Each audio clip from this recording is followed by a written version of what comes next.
नमस्कार मंडळी, श्री स्वामी समर्थ सर्वांना। बघा, 15 फेब्रुवारी वार रविवार या दिवशी आलेली आहे महाशिवरात्री आणि महाशिवरात्रीचा दिवस किती प्रभावशाली आणि किती शुभ आहे। कारण की या दिवशी देवादिदेव महादेव आणि माता पार्वतीचा विवाह सोहळा संपन्न झाला होता।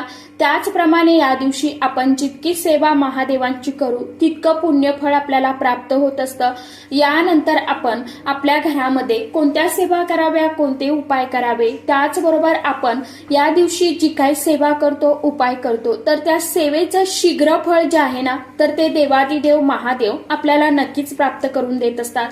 म्हणूनच आपल्याला, कारण की या दिवशी या महाशिवरात्रीच्या दिवशी पृथ्वी तलावरती कितीतरी हजार पटीने शिव तत्व जे आहे ना, तर ते कार्यशील असते। म्हणून आपण अशा खास विशेष प्रभावशाली तिथींवरती जे काही उपाय करतो, सेवा करतो, तर ती अतिशय अत्यंत फलदायी मानली जाते। म्हणूनच आपल्याला या दिवशी एका झाडाचं मूळ जे आहे तर ते आणायचं आहे आणि त्याचा उपाय आपल्याला महाशिवरात्रीच्या दिवशी करायचा आहे। आता कोणत्या झाडाचं मूळ आणायचं आहे, हा मुळाचा उपाय कशा पद्धतीने करायचा आहे, याविषयीचा डिटेल्समध्ये माहिती असलेला व्हिडिओ मी आपल्या चॅनलवरती अपलोड केलेला आहे।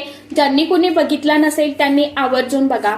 हा व्हिडिओ कसा बघायचा आहे, खाली तुम्हाला जो त्रिकोण दिसतोय ना, त्या त्रिकोणवरती क्लिक करा, म्हणजे योग्य त्या व्हिडिओची लिंक मिळणार आहे।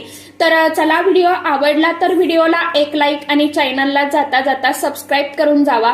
कमेंट बॉक्समध्ये श्री स्वामी समर्थ लिहा। धन्यवाद। श्री स्वामी समर्थ।